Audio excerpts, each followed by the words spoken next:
It was just past 1 p.m. in downtown Johannesburg, and the corner of Bree and Aloft bustled like it always did during lunch hour. Office workers spilled out of high-rises in sleek black heels and tailored suits. Taxis honked.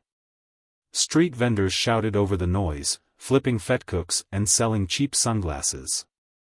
Inside Baxter and Row, one of the city's trendiest cafes, the energy buzzed with easy laughter and conversation. Business lunches, first dates, gossip over lattes, all of it under warm lights and indie jazz. Then came the scream. "He's my husband." The words ripped through the air like a siren, stopping conversations mid-sentence, silencing forks mid-air. People turned, slowly, cautiously, toward the open glass doors at the cafe's front. Some thought it was a joke. Others thought it might be a fight or a prank. But it wasn't a joke. It was a beggar. And she was pointing. Her hand was shaking, her voice raw with something deeper than rage, betrayal. "He's my husband." She screamed again, stepping forward on bare, blistered feet. Her face was smeared with soot or dirt, hard to tell. Her long coat, several sizes too big, hung off her like a sagging curtain. One sleeve had been burned at the edge. Her hair, a mix of gray and black, was tangled down her back in heavy, wild strands. She wasn't just poor. She looked lost, like someone who had once belonged somewhere but had been wandering ever since. Inside the cafe, a man in his late 40s, tall, neat, clearly well off, had just exited with a woman on his arm. He stopped cold. His coffee slipped from his hand, crashing to the pavement and splattering across his leather shoes. He didn't speak. The woman beside him blinked, stunned. "Derek," she whispered. "What is she talking about?" But Derek said nothing. The beggar woman stepped closer. "You said you'd come back for me. You said you'd find me." A couple near the entrance backed away. A waiter froze in place, tray trembling. Phones were out now. Filming. People love a scandal. Especially one they don't understand. Derek looked like he'd seen a ghost. His lips parted, but no sound came. His face had drained of all color. "Is this a mistake?" the cafe woman asked, her voice rising. "Tell her she's wrong, Derek. Please. Just say it." But Derek didn't say it. He couldn't.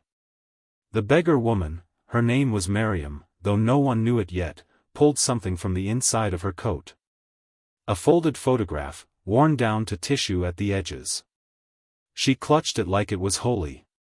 She held it out with trembling fingers. A younger version of Derek stood smiling in the photo, arm wrapped around a glowing bride in a white dress. Her. Miriam. Years and scars ago. The silence in the street thickened. Someone nearby gasped. "Oh my God. It is him."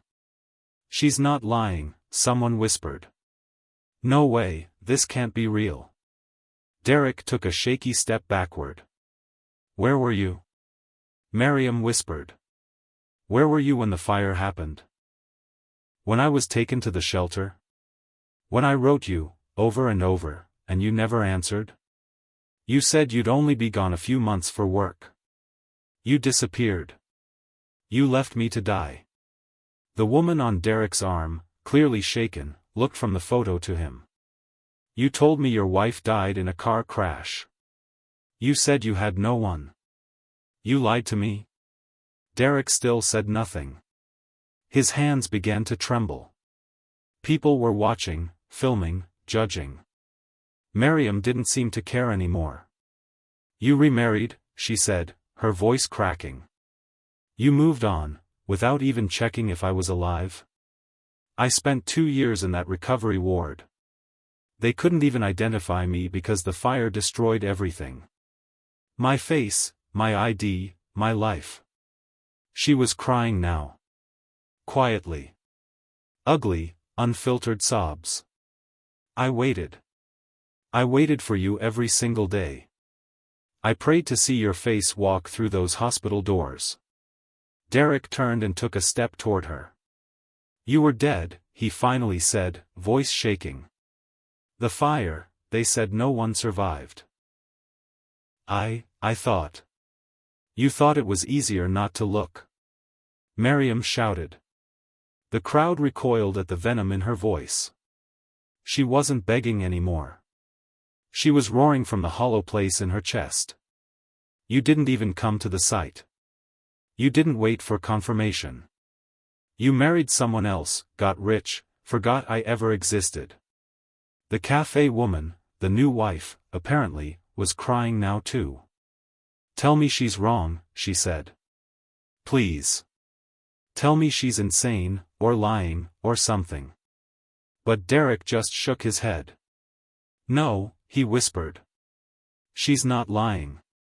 The cafe woman slapped him. A hard, stinging slap that echoed off the glass. Derek didn't even flinch. And then, he ran. Right there, in front of the cameras, the judgment, the heartbreak, he turned and sprinted down the pavement like something feral had snapped loose inside him. No words. No apology. Just flight. Miriam didn't chase him.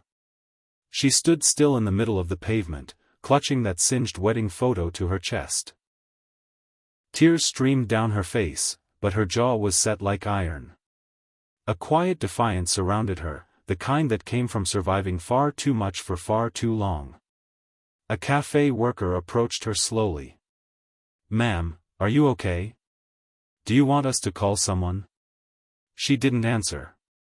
A security guard stepped forward, concern in his eyes. Do you need a place to stay?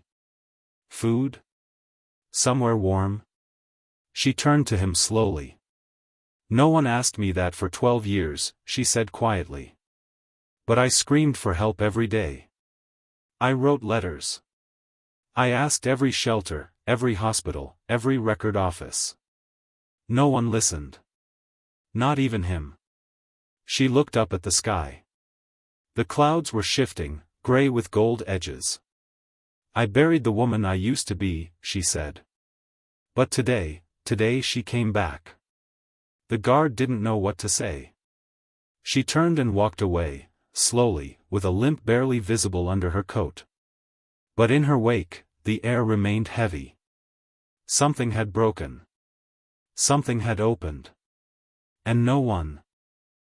Not Derek, not his new wife, not the strangers who watched it unfold, would ever forget the woman who reappeared after 12 years to shatter a man's carefully constructed lie. In the shadows behind her, the phones stopped filming. People dispersed. Life, as it always does, moved on. But Miriam wasn't done. This wasn't just a reunion. It was the beginning of something. There were still questions that needed answers. Truths buried deeper than anyone realized. And somewhere, beneath layers of ash and betrayal, Miriam still remembered what really happened the night of the fire. And why Derek had never come back. Miriam didn't sleep that night. She never really slept, not fully, not since the fire. She lay curled beneath an old billboard near the train station, wrapped in a patchwork of blankets she'd collected over the years. The buzz of traffic faded by midnight, but the city never truly went quiet. Somewhere, always, there was a siren, a scream, a memory too loud to silence. But that night, it was the past screaming in her ears. His face. Derek. Older, richer, guilt-written all over his eyes. He had run, again. She'd waited over a decade for justice. For someone to believe her. And when the moment came, all it took was one glance at him to know, he had moved on. He had erased her. But Miriam hadn't just come back to haunt him. She had come for answers. And for that, she needed to return to the last place she had ever called home. 12 years earlier, the night the world burned. Back then, they were newly married, living in a modest 2-bedroom cottage in Brixton. They weren't rich, but Derek had just landed a project with a foreign firm, a 6-month consultancy, in Namibia that paid enough to change their lives. He left in January. By March, the letters stopped. By April, she couldn't reach his phone. And then, on a stormy night in June, everything changed. The fire started just after midnight. Miriam had fallen asleep on the couch, waiting for Derek's call. She never saw where the spark came from. Some said it was faulty wiring. Others whispered it was intentional. By the time she woke up, the house was already filled with smoke. She barely made it out. Her face, hands, and back suffered second-degree burns. She collapsed on the lawn before the ambulance came. The fire destroyed everything, their marriage license, IDs, photos, all gone. She woke up 10 days later in a burn unit. No visitors. No name on file. The nurses called her Jane Doe. When she told them who she was, they said no one had inquired. No one had filed a missing person report. Her husband, Derek Hallam, had vanished from records, like he'd never existed. But she knew. She remembered the vows. The nights they danced barefoot in their tiny kitchen. The way he kissed her forehead before leaving. He wasn't a dream. He was real.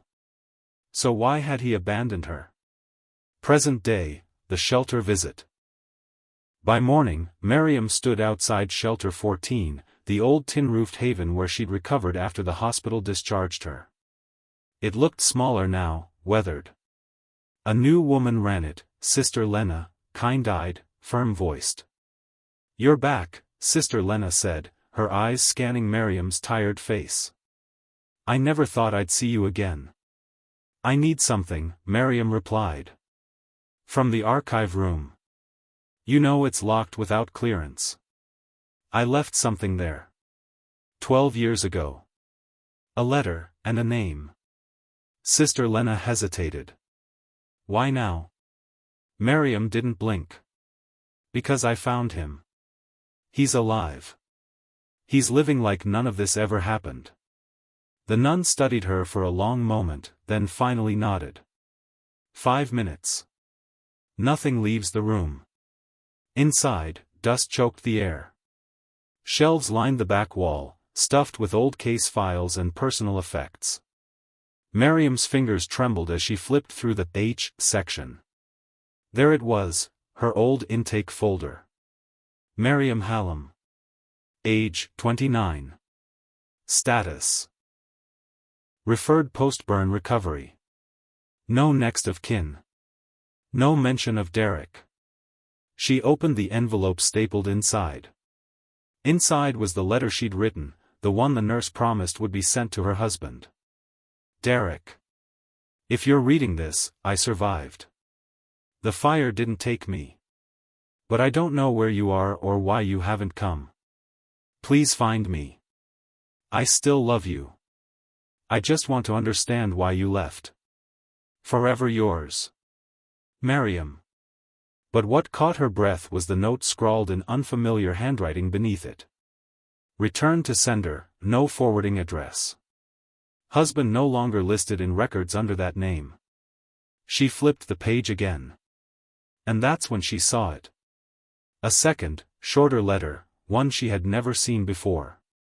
Slipped in quietly by someone else. She can't know. Not yet. Keep this hidden. It's safer if the past stays buried. K. Her heart stopped. K? Who was K? She had never met anyone with that initial at the shelter. But someone who knew. Had deliberately kept the truth from her. The flashback, a whisper at the hospital. A memory rushed back, sharp and sudden. She was barely conscious in the hospital bed, her skin a map of pain. A woman had stood at her door late at night. She'd only caught her silhouette. A nurse? A visitor? The woman had whispered, "You're better off without him," before slipping away. Miriam had thought it was a dream. But maybe, it wasn't. Maybe, Kay had been watching over her. Or managing the lie? Was Derek's disappearance truly abandonment? Or was someone working to keep them apart? And why?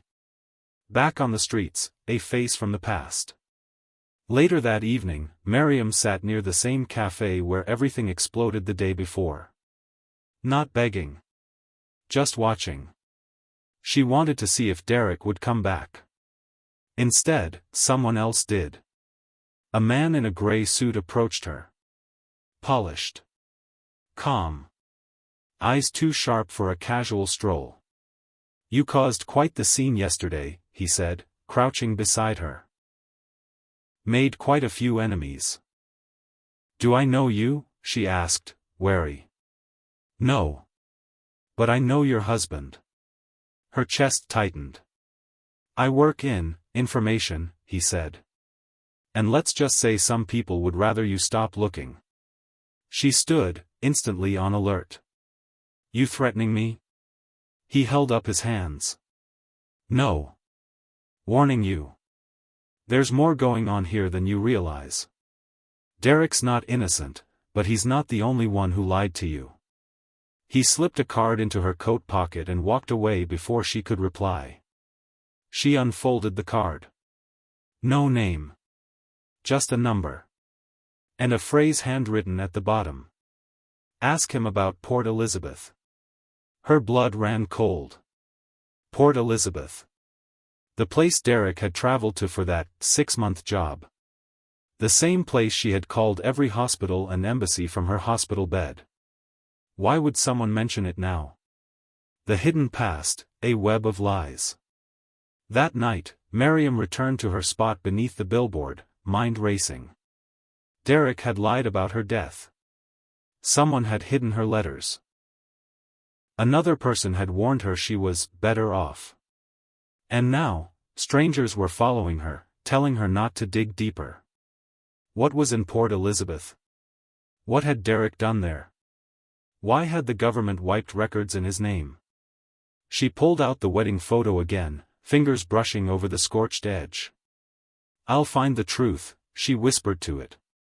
"Even if it kills me this time." The wind howled through the concrete jungle like a promise. And Miriam, once forgotten by the world, was rising again. Not just as a beggar. Not even as a wife. But as a woman ready to take back everything stolen from her. It took Miriam 2 days to gather enough coins for a one-way bus ticket to Port Elizabeth.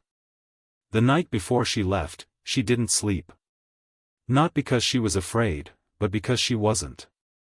For the first time in 12 years, she wasn't lost. She was following a thread. A name. A place. And a question that haunted her more than anything else. What happened to Derek in Port Elizabeth? And what was he hiding there? The arrival. The bus rolled in at sunrise. Port Elizabeth, now called Kebra, welcomed her with mist, cold air, and a strange feeling in her bones. Not fear. Something deeper. Like her soul had been here before. She had no luggage. Just a burnt photo, the old letter from the shelter, and the mystery man's card with a handwritten message. Ask him about Port Elizabeth.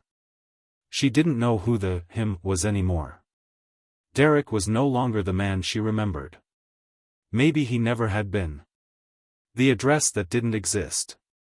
Her first stop was City Hall. She asked to see archived property records, specifically for Derek Hallam. A clerk searched the database and raised an eyebrow. "Nothing under that name, miss." "Are you sure he lived here?" "Yes," Miriam said. "He came here in 2013. For work." "Hallam, Derek." The clerk narrowed her eyes. "Try searching under business permits." Another search. Nothing. No job contracts. No tax ID. No land registry. Not even a rental record. Derek Hallam had been invisible here. But Miriam remembered something he once said, a lifetime ago: "If this contract goes well, I might buy a second property there. Maybe we'll move near the sea." She stepped outside and walked to the beachfront, scanning neighborhoods, streets, abandoned homes. The ocean's waves crashed like thunder behind her. She didn't know what she was looking for until she found it. The house on Rosedale Road. It was a two-story villa, elegant but crumbling, like a memory left too long in the rain. Paint peeled. Windows were boarded. The gate hung loose. But the nameplate at the edge of the driveway read, K. Daniels. That letter again. K. Could it be the same person from the note? Miriam walked up to the house, peering through the gate. Overgrown bushes. Faded curtains. Something felt wrong. Like pain still lived in the walls. She was about to walk away when an old woman across the road called out to her. You looking for Karen?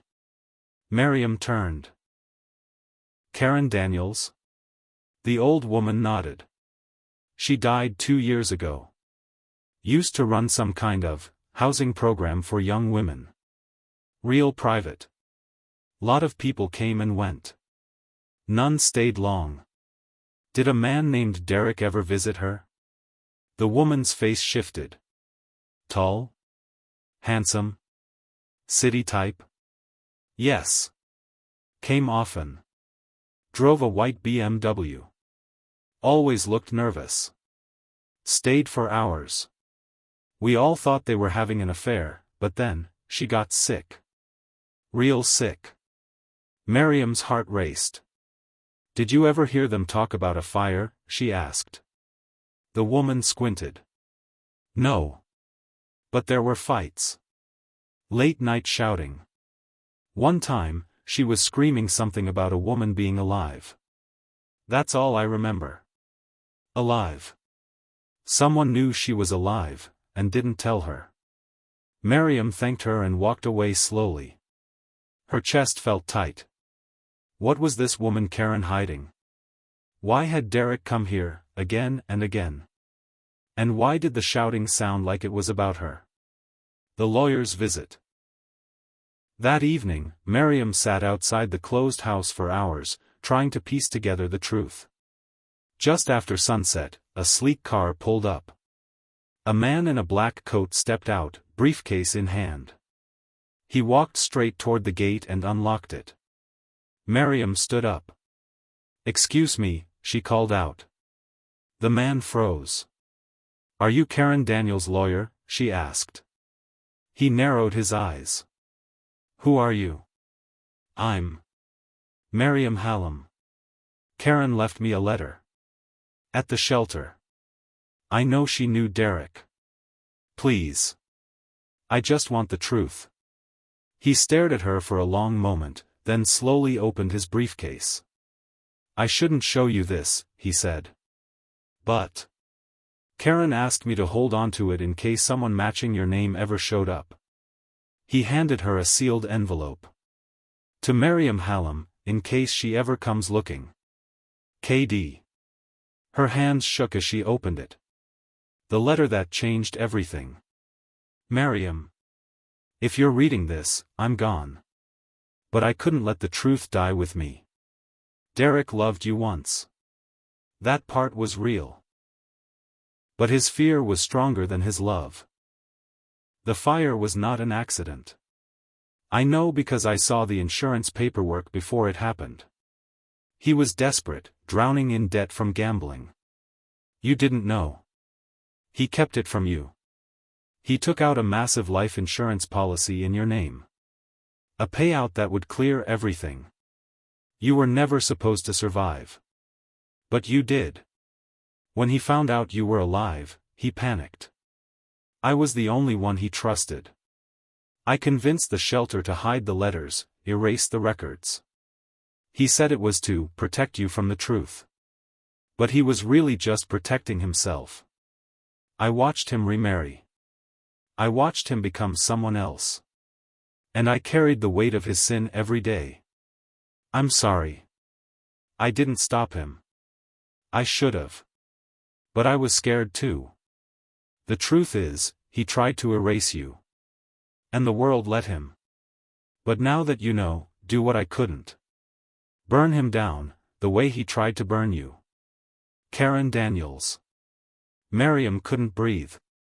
The sky spun. Her knees buckled, and the lawyer rushed forward to steady her.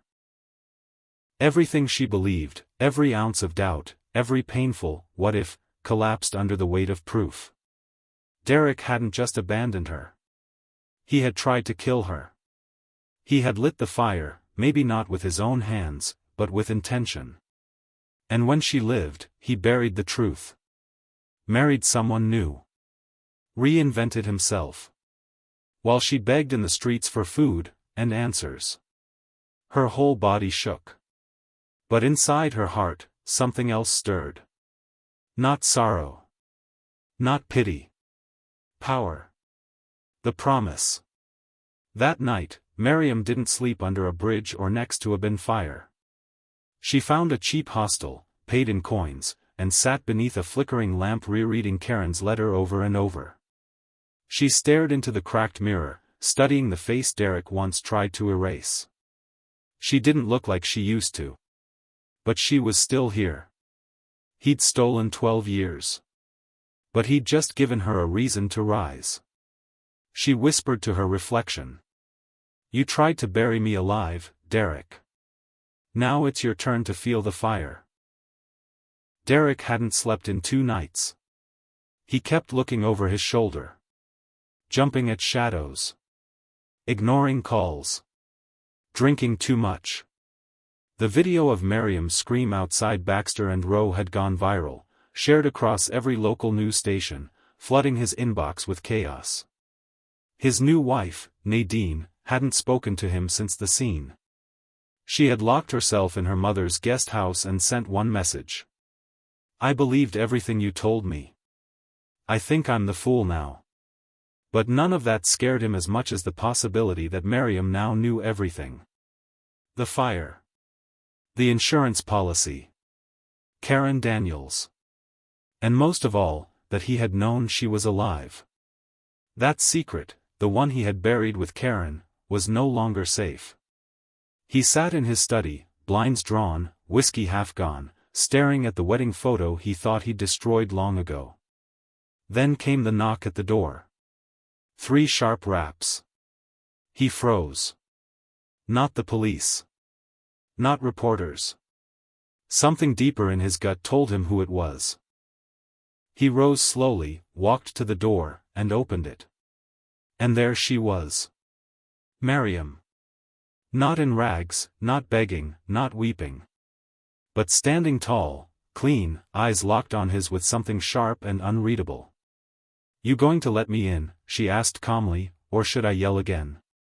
He stepped aside silently. Inside the lie. The room was dim. Smelled like old leather and guilt.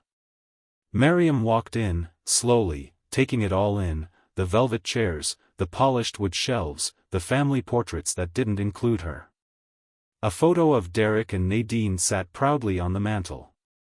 You've done well, she said, her voice flat. New wife. Nice house. No ashes. Miriam, Derek began. Don't. She turned to face him fully. You don't get to say my name like that. He swallowed hard. She stepped closer, pulled something from her bag, and dropped it on the coffee table between them. Karen's letter. Derek's face went pale. You thought I was dead. But you didn't even check. Her voice was steady, but her hands shook. You took out that insurance. Signed the papers. Left the country. And when I survived, when I was lying in that hospital, praying for you to come back, you were already with her. Derek sank into the nearest chair, looking older by the second. I panicked, he whispered. I didn't plan to. To kill me, she snapped. Because that's what it was, Derek. You left me in a burning house for money. He didn't respond. He didn't have to. I read everything, she said. The debt. The gambling. The fake job in Port Elizabeth. And Karen, she helped you hide it all. She didn't want to, Derek said, voice low. She said it would destroy you. It did destroy me. They sat in silence. A decade of questions thick in the air. Why didn't you come forward when you found out I was alive? Derek rubbed his face. Because I was already married. Everything would have collapsed. The truth, the fire, the money, I would have gone to prison. You still might, she said. He looked up. Is that why you came? To turn me in? No, she said coldly. I came to watch you break. The collapse. He stood up, voice rising. You think I haven't paid for it? Every day. I live with the guilt. I live with the nightmares. She laughed bitterly. Guilt in a mansion? Nightmares in silk sheets? I thought you were dead, Miriam. You knew I was alive, Derek, she screamed. Karen told you. You buried it. Just like you buried me. The room shook with her words. Derek collapsed back into the chair. For once, no lies came out. Just silence. You left me to die in that house, she whispered. And then you built your life on my ashes. Tears rolled down her cheeks, but her voice remained calm. You want forgiveness? She asked. Derek looked up, desperate. She leaned in. You won't get it. The twist. She stood to leave, but paused at the door. One more thing, she said, turning. You didn't just kill our marriage. You killed our child. Derek blinked, stunned. What are you talking about? I was pregnant, she said quietly. 3 months. The doctors said the stress and burns caused a miscarriage. He staggered backward as if punched. I didn't know. Of course you didn't. You weren't there. Derek fell to his knees. Miriam. I didn't know. I swear to God. There's no God in this room, she said. Then she walked out. The media storm. The next day, a video clip leaked online. Miriam, standing on Derek's front porch, holding up Karen's letter. Her voice was calm, but powerful. This man took everything from me. He faked my death, stole my future, and left me for dead. For years, I had no voice. But now I do. The clip ended there. But it was enough. Hashtag Justice for Miriam began trending within hours. Reporters swarmed Derek's estate. His company's board suspended him. The police reopened the fire case. And Miriam, the woman everyone once walked past, was now the voice of a nation. The final blow. 3 nights later, Derek was arrested for insurance fraud, arson conspiracy, and attempted murder. Karen's letter, signed and witnessed, was accepted as key evidence. His bail was denied. Miriam watched the news from a shelter room, her fingers tight around a cup of tea. She didn't cry. Not anymore. Sister Lena sat beside her. You did it, she said softly. Miriam shook her head. No. I'm just getting started. The phone call. Late that night, her phone rang. A number she didn't recognize. She answered, expecting a reporter. Instead, a woman's voice. You don't know me, she said. But I knew your mother. Miriam sat up. She told me to find you, if anything ever happened to her. My mother? Miriam whispered. I think you've been looking for the wrong truth all along. The call ended. And suddenly, everything spun again. The shelter room was dark except for the blinking light on Miriam's old cell phone. The woman's voice still echoed in her head. You don't know me. But I knew your mother. For hours, Miriam had sat in silence, heart pounding. She hadn't heard her mother's name in over 20 years, not since the day she walked out and never came back. She had thought the fire was the worst betrayal of her life.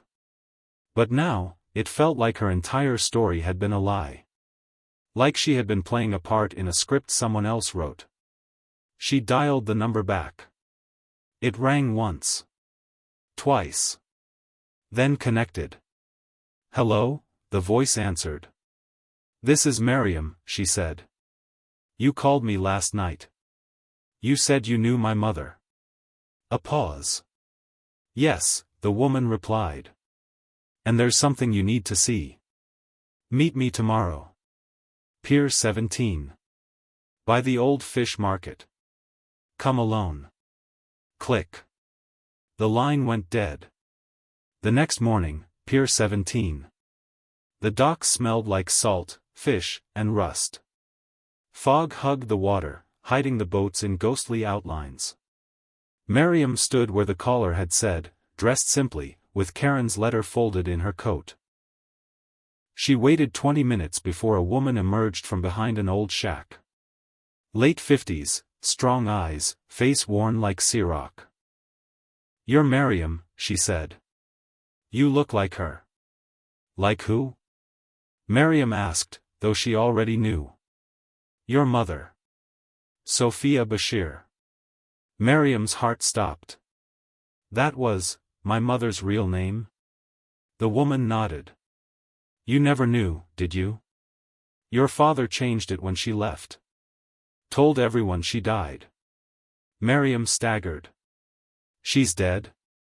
"Not then. Not for a long time. She left, to protect you." "Protect me?" Miriam repeated. "From what?" The woman glanced around, then held out a small envelope. "Read this. She wrote it for you. The letter from her mother." "Miriam. If you're reading this, it means I never got to tell you the truth. But you deserve it now. I didn't leave because I didn't love you. I left because I found out who your father really was. He was involved in dangerous things, money laundering, trafficking. I begged him to leave it all behind, but he refused. And when I threatened to report him, he said he'd make me disappear. So I ran. I ran to keep you safe.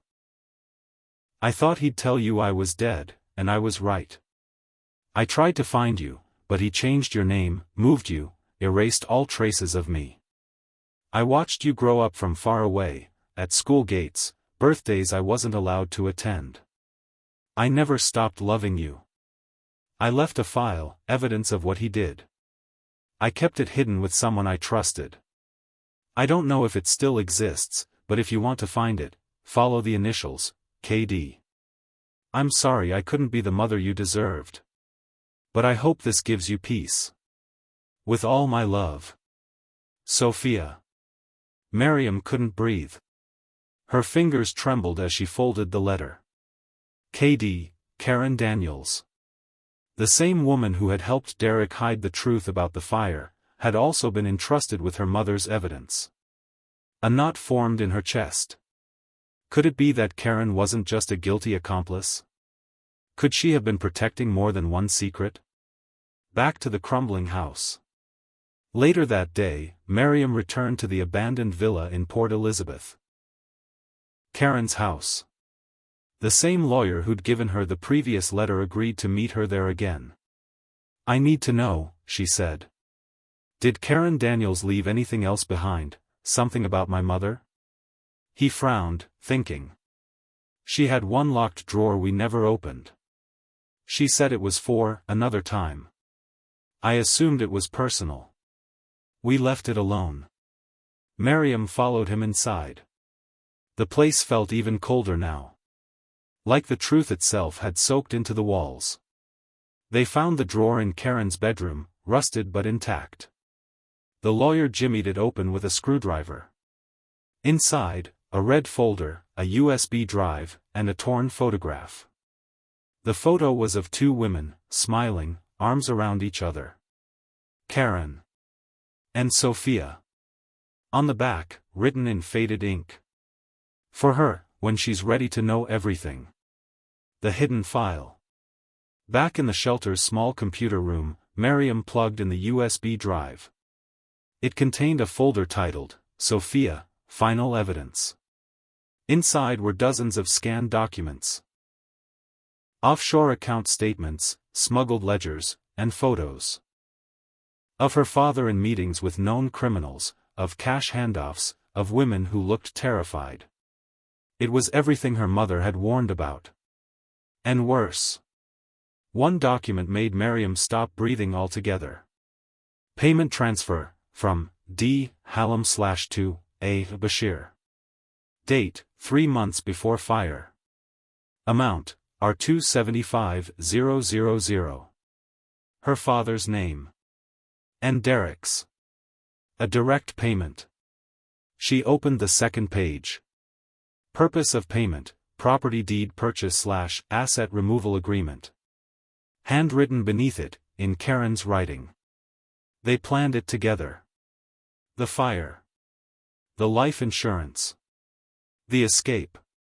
Her father helped arrange the whole thing. Miriam dropped the mouse. The truth struck like lightning.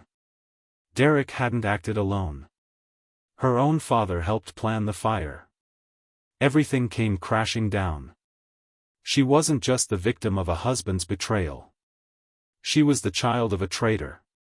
A man who had betrayed his wife. Then his daughter. And now, he was still out there. The call that changed everything. That night, Miriam walked alone beneath the stars, her thoughts heavy. Then her phone rang again. Unknown number. She answered. A deep voice. You're getting too close. Who is this? If you value your life, stop digging. You've exposed enough. Miriam laughed quietly. You already tried to kill me once. You failed. The voice was cold. Next time, we won't. Click. The decision. Miriam stared out at the ocean. She thought of Sophia. Of Karen. Of herself, standing in flames, begging for someone to save her. She had every reason to run. But this time, she wouldn't. She wasn't that broken woman anymore. She had the proof. She had the voice. And now, she had nothing left to lose. The world had turned upside down, but Miriam stood in the middle of it, unshaken. 12 years ago, she lost everything, her home, her name, her child, her dignity. Now she had all of it back, except the one thing she still didn't have. Justice. Real justice. Not viral clips. Not headlines. Not sympathy. She wanted consequences. Not just for Derek. But for the man who'd stood behind him. Funded him. Protected him. Her father. Ahmed Bashir. A name she hadn't spoken in decades. A man she thought had disappeared from her life. And now, the man whose signature sat next to Derek's in the documents that arranged the fire that nearly killed her. The final visit, the house on the hill. Miriam stood outside the steel gate of a massive estate, tall walls, cameras, guards. She wore a plain blouse, clean jeans, and confidence stitched into her spine. I'm here to see Mr. Bashir, she told the guard. Name? Miriam. The guard tapped a radio. Visitor for Mr. Bashir. Names. Miriam. Silence. Then a voice crackled back. Let her in. The gate creaked open. She walked the long path up the drive like she wasn't afraid, though her fists were clenched, and her heart thudded like a war drum. Face to face with the devil. Her father was waiting in the study. Older, heavier, but with the same sharp eyes that once terrified her as a child. He didn't stand. Didn't smile. You've grown, he said. I had to, she replied. They stared at each other in silence. I suppose you know everything now, he finally said. "I know you sold me," she said calmly. "I know you helped Derek plan it. I know you signed the transfer that gave him the money to buy my coffin before I died." He looked away. It was never personal. That broke her. She laughed, cold and painful. "Never personal? I was your daughter." "You were inconvenient," he said, too honestly. "You were married to a man I didn't trust. You were emotional. Reckless.